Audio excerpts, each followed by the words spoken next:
महाराज जी 35 साल से लगातार पैदल ही चल रहे हैं। लगातार चल रहे हैं। तो बहुत लंबी यात्रा हो गई। बहुत लंबी यात्रा। मैंने पूरे भारत, नेपाल, बिहार, जगन्नाथपुरी, तिरुपति, रामेश्वरम, कन्याकुमारी सब भ्रमण कर लिया। पाँव में भी महाराज जी देख रहे हैं, जरा दिखाइएगा। पाँव में भी एकदम चप्पल तो बचपन से कभी पहना ही नहीं। बचपन से ही नहीं पहना। कोई अपने को थकान नहीं। हम दिन रात चलेंगे 80 किलोमीटर हम पैदल चल के बताएंगे। 80 किलोमीटर। किसी को शर्त है तो हमारे साथ बाजी के लिए कुछ चल के देख सकते हैं।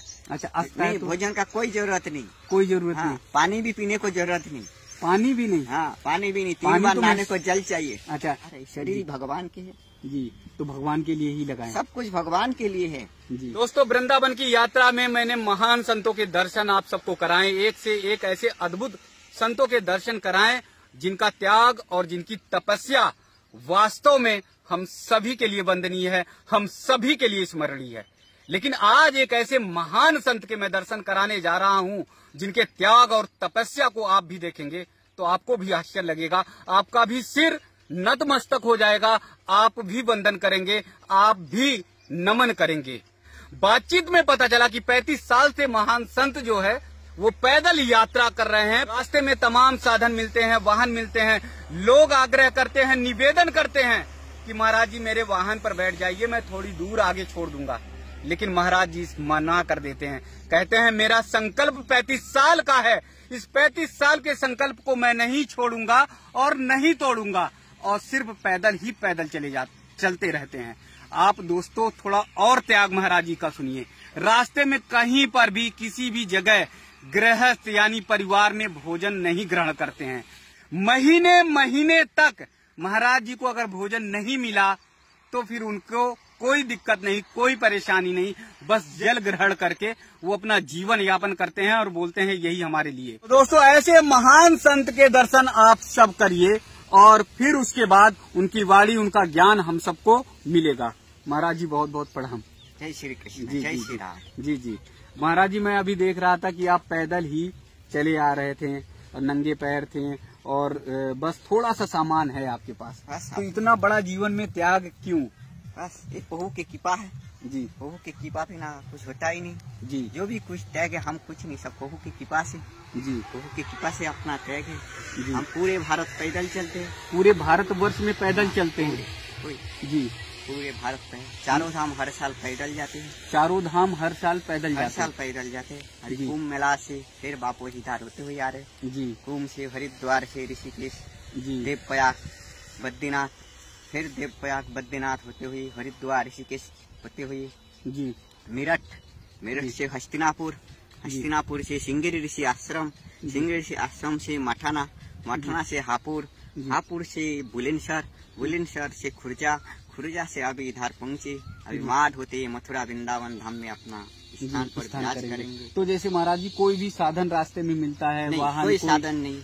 अगर मान लीजिए कि बस नहीं आप लेते, मान लीजिए तो छोटे जो साधन है, टेम्पो है, किसी ने स्कूटर पे बाइक पे बिठाया? नहीं, किसी का अपने साधन, कोई साधन नहीं। अगर मान लीजिए जैसे लंबा मैं देख रहा था रास्ते में आ रहे हैं और किसी बाइक वाले ने, स्कूटी वाले ने कह दिया महाराज जी आ जाइए, मैं कहाँ चलना छोड़? नहीं, ऐसा बिल्कुल नहीं बैठते। 10 किलोमीटर 5 किलोमीटर भी नहीं? बिल्कुल रोज 70-80 किलोमीटर हम पैदल चलते हैं। रोज 70-80 किलोमीटर पैदल चलते हैं? 70-80 किलोमीटर पैदल चलते हैं जी। अपने को चलने को कोई थकान नहीं। कोई थकान जी। एक चीज मैं देख रहा था, जैसे आप पैदल चले आ रहे हैं और आप पे वस्त्र भी बहुत कम है, बस तुलसी। ये तो हमारे पास बहुत कुछ है, तो भी बहुत कुछ हमारे पास कुछ नहीं, हम एक लंगूठी में रहते हैं। अच्छा, हम जिस तो ये भी बहुत कुछ है। ये तो बहुत कुछ है भगवान के लिए रास्ते में चले, नहीं तो अपना एक लंगूठी में, एक छापी में अपना दिन बीतते हैं। दिन बीतता है। हम जी लंगूठी में नहाते वही लंगूठी पहन के रहते। अच्छा, उसी लंगूठी को ठंडी गर्मी बारिश, ठंडी गर्मी बरसात चाहे तूफान आ जाए, चाहे बद्रीनाथ में बर्फ है वहाँ पे ऐसा ही रहते। अगर बर्फ भी बद्रीनाथ में आ गया तो ऐसे रहेंगे हम ऐसे। अच्छा, ठंड नहीं लगती महाराज जी? ये तो प्रभु के कृपा है। ठंड किसको भूख नहीं लगते, किसको ठंड नहीं, लेकिन उसको अपने जल के जी लेना यही कर्तव्य है। अच्छा, ये गरीब तो सब है लेकिन गरीब होके जी लेना ही सबसे बड़ा, लेकिन गरीब होके जी नहीं पाते। जी जी। इसी साधु का जिंदगी तो कष्ट है, लेकिन कष्ट करके साधु अपना जीवन बिता के धर्म के तब साधु का। अच्छा, लेकिन तो महाराज जी 35 साल से लगातार पैदल ही चल रहे हैं? लगातार चल रहे हैं। तो बहुत लंबी यात्रा हो गई। बहुत लंबी यात्रा। मैंने पूरे भारत, नेपाल, बिहार, जगन्नाथपुरी, तिरुपति, रामेश्वरम, कन्याकुमारी सब सब भ्रमण कर लिया। लेकिन हर साल हम चारों धाम पैदल जाते। चारों धाम 1.5 महीने में चारों धाम पूरे पैदल करके आते उत्तराखंड। 1.5 महीने में? हाँ, उत्तराखंड का चारों धाम, यमुनोत्री, गंगोत्री, केदारपुरी, हर साल हम पैदल करते, पूरा कर लेते हैं। जी, कहीं साधन का प्रयोग नहीं करते? कोई साधन का प्रयोग। 2 बजे नहाते हैं, फिर अपना नियम संध्या पूजा पाठ, तो हम 3 बजे 4 बजे तक अपनी पैदल चल लेती है जी, और फिर यात्रा शुरू हो जाती है। अभी रात को 10-11 बजे जैसे अपना रास्ता में जैसे मिलते है, कोई परेशान करने नहीं मिला तो अच्छे मिला तो चलते हैं। अंधेरा रास्ता है, रास्ते में जंगल, अंधेरा जंगल, तब भी चलते रहते हैं? तभी चलते रहते। अच्छा, तो ये पाँव में भी महाराज जी देख रहे हैं, जरा दिखाइएगा, पाँव में भी एकदम चप्पल चप्पल तो बचपन से कभी पहना ही नहीं। बचपन से ही नहीं पहना? कोई अपने को थकान नहीं। हम दिन रात चलेंगे, 80 किलोमीटर हम पैदल चल के बताएंगे। 80 किलोमीटर? किसी को शौक है तो हमारे साथ बाइक लेकर चल के देख सकते हैं। अच्छा, 80 किलोमीटर पैदल? 80 किलोमीटर पैदल चल के बताएंगे जी। सुबह 4 बजे से चलेंगे, शाम को 10 बजे 80 किलोमीटर, वो भी उसमें दोपहर को आराम करेंगे, बैठेंगे जी। अच्छा, ये अगर मान लीजिए 80 किलोमीटर जैसे चल लेते हैं, फिर भोजन प्रसाद लगता है तो? भोजन का कोई जरूरत नहीं। कोई जरूरत नहीं? पानी भी पीने को जरूरत नहीं। पानी भी नहीं? हाँ, पानी भी नहीं। 3 बार नहाने को जल चाहिए। अच्छा, नहीं पानी तो महसूस होता होगा ना महाराज जी जब? हाँ, ऐसे तब नहा लेते हैं, शान बना लेते हैं। ऐसे इतना चलेंगे तो थकान तो, अभी जैसे धूप हो गया, कोई मंदिर में बैठ जाएंगे जी। फिर शाम को 3 बजे 4 बजे धूप होगी तो चलेंगे जी, ऐसे जी। तो महाराज जी मन में क्या भाव आया कि संत बन गए? और नहीं, मन में कुछ भाव नहीं, प्रभु ने कृपा करके बुला लिया, संत बन गया। जब कितनी साल की उम्र थी महाराज जी? बस थोड़े ही टाइम में हो गया संत। अच्छा। भगवान की कृपा से अभी आप थोड़े टाइम बाकी है, मतलब इतना ही तपस्या करके दिन बिताना, इतना भाव है कि संसार के लिए कुछ कल्याण करना। इस संतों का काम क्या है? इस जगत का कल्याण करना, संसार का कल्याण करना संतों का काम है। इतना संतों को दान दक्षिणा देते, मतलब नहीं कि संत अपने बाइक में घूमे, गाड़ी में घूमे, संतों को दे रहे, संत फिर दूसरे को सेवा करे। अच्छा, गरीब को खिलाए, जो आपको मिले वो दूसरे के लिए सेवा, दूसरे को लिए सेवा। ऐसा नहीं कि हमको मिला तो हम गाड़ी खरीद ले, बांग्लो बना ले, 5 स्टार होटल जैसा बना के आप AC लगा के घूमे। ये संतों का क्या काम है? संतों का एक फटेला लंगोटी का जरूरत है। लंगोटी का जरूरत है। संतों बनाते भी है तो सब जगत के लिए बनाते, लेकिन इसमें संतों का आजकल ममता लग रही कि मेरा है जी, तो अहंकार है। शरीर भगवान के है जी, तो भगवान के लिए ही लगाए, सब कुछ भगवान के लिए है जी। बस संत बन एक ही उद्देश्य, जगत का कल्याण करेंगे, जगत के कल्याण, जगत के कल्याण, देश के लिए। हम जगत कल्याण के लिए ना के अपना साधना में बैठा रहते जी। तो महाराज जी जब बचपन में निकले तो परिवार के लोगों ने रोका नहीं? बस किसी को पता ही नहीं, ऐसे घूमते फिरते संतों के साथ आ गया। संतों के साथ आ गया। तो पढ़ाई लिखाई कुछ नहीं? पढ़ाई लिखाई किया ही नहीं। और फिर संतों के बीच में ही संतों के बीच में हमारे तो गुरु महाराज हजारों संतों को रोज रोटी खिलाते, हजारों संत तो आ जाए गिरो, रोज भंडारा है। हमारे गुरु महाराज को जितने देते हैं लाखों रुपया देते हैं, लेकिन हमारे गुरु महाराज 1 रुपया से आये नहीं करते। हमारे गुरु महाराज को देख के कोई ऐसे सोचेंगे भिखारी भिगमंगा जा रहे। हमारे गुरु महाराज ऐसे महान पुरुष है कि ऐसे संत को कहते, भारत भूमि में ऐसे संत नहीं है जी। भारत भूमि में ऐसे संत नहीं, संत तो सब है, लेकिन ऐसे भाव जो मिले पढ़ाई के लिए, अपने लिए नहीं। एक रोटी भी अपने खाने को सोचता नहीं जी। दिन रात संत को खिलाना, कोई भगत आ रहे उसको खिलाना, सबका भला करना, कोई उसको दिया तो भी अच्छा, कोई नहीं दिया वो भी अच्छा जी। लेकिन मैं तो देख रहा हूँ महाराज जी सबसे महान तो आप ही मुझे नहीं, हम तो कुछ भी नहीं। अरे महाराज जी मैं आपको देख रहा हूँ पैदल, हम कुछ भगवान के कृपा से अच्छे बनने को कोशिश के बाद जगत का कल्याण हो हमसे, वो हम चाहते हैं जी। इतना बड़ा त्याग, इतनी बड़ी साधना करना, तो इससे बड़ी महानता तो होगी नहीं।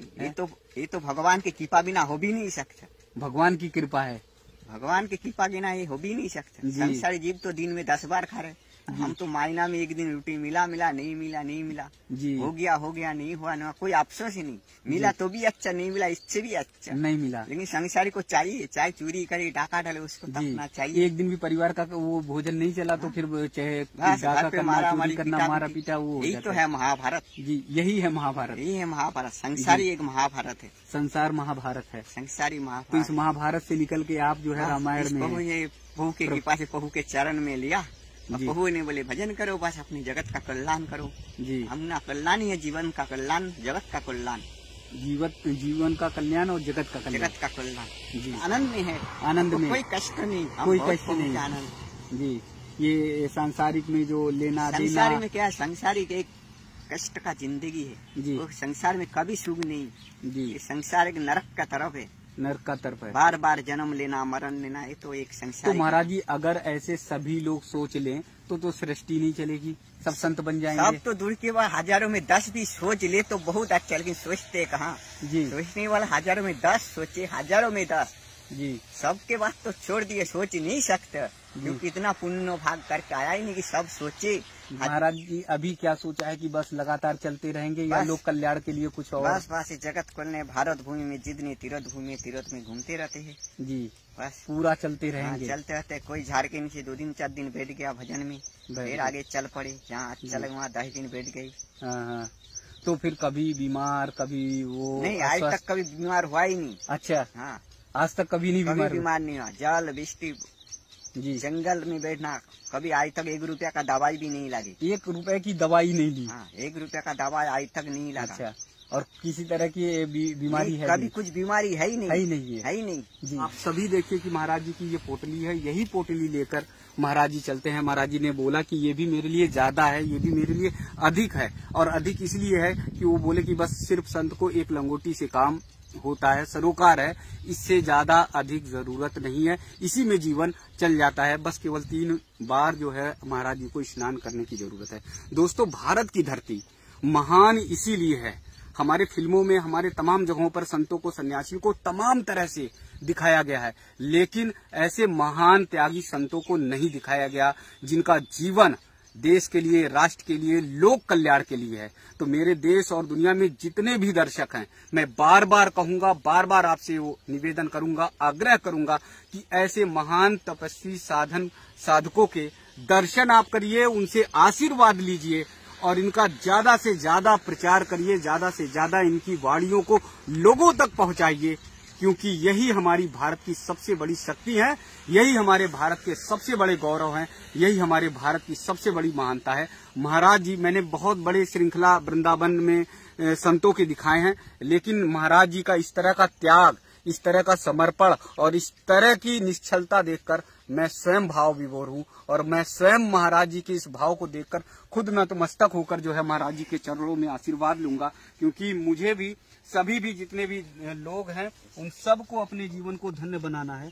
महाराज जी का ये आशीर्वाद हम सबको जाए। आप सबको बताने वाला नहीं था, लेकिन मैं विवश होकर आप सबको बता रहा हूँ कि महाराज जी की सेवा के लिए मैंने निवेदन किया, आग्रह किया कि मैं आपकी सेवा कर सकूं, कुछ मैं उसका कृपा पात्र बन सकूं।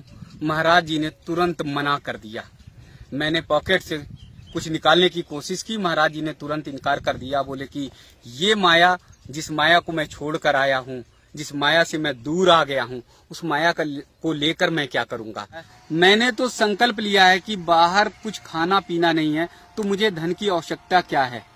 जब मैं कहीं किसी वाहन का सहारा नहीं लेता हूँ, कहीं आने जाने में मैं वाहन नहीं लेता हूँ, पैदल ही चल रहा हूँ, तो मुझे पैसे की जरूरत क्या है। दोस्तों, ऐसे महान संत के दर्शन वास्तव में बहुत दुर्लभ होते हैं और भगवान के रूप में ये कभी कहीं दिखाई पड़ जाते हैं। और आज जब दिखाई पड़े तो मैंने आप सबके सामने लाने की कोशिश